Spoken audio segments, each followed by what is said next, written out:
Hi, Marv Curtis here. Thanks for joining me.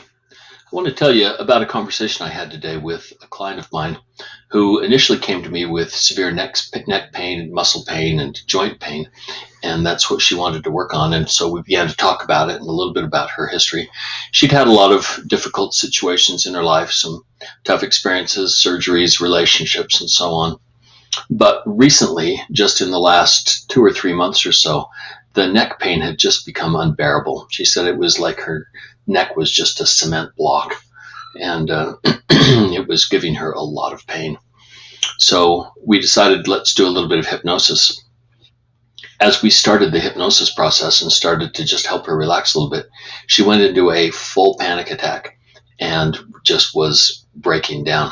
And so we stopped and went into some of the brain training exercises that I have on the video that I can send you if you're interested, and went through 2 or 3 rounds. And as we got a little bit further into it, and she was able to release a little bit of this pain that she was feeling, and especially some of the panic that she was feeling, I noticed that she'd stopped talking.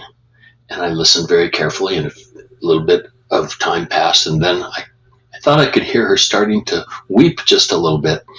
And I said, "What's going on? Are you crying?" She said, "Yes, I'm crying." And I said, "Why?"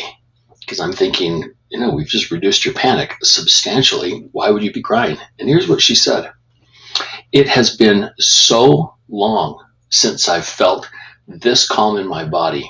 I just don't know what else to do but cry."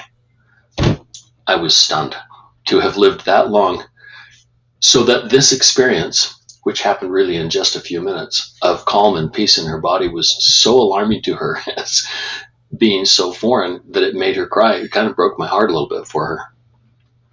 Well, this is the kind of thing that we can do when we're retraining your brain to respond differently to the kinds of stimulus that occur in our everyday life. It just so happens that this last 2 or 3 months have been really hard. And I said, well, what's been going on? What's new? What's happened in the last 2 and 3 months?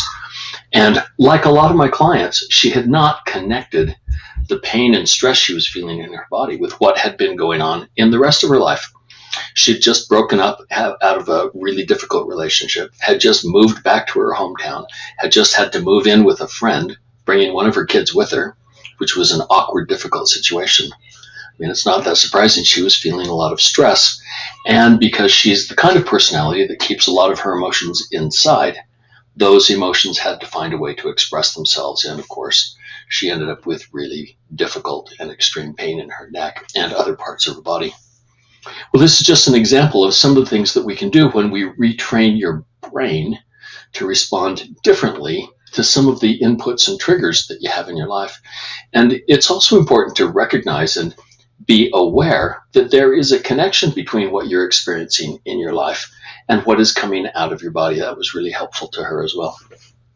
Well, if you experience pain and you're having a hard time figuring out where it's coming from, and certainly having a hard time regulating it and knowing how to manage it differently or better, give me a call. Send me a message on Facebook. I'd be happy to visit with you. Thanks for your time. Thanks for listening.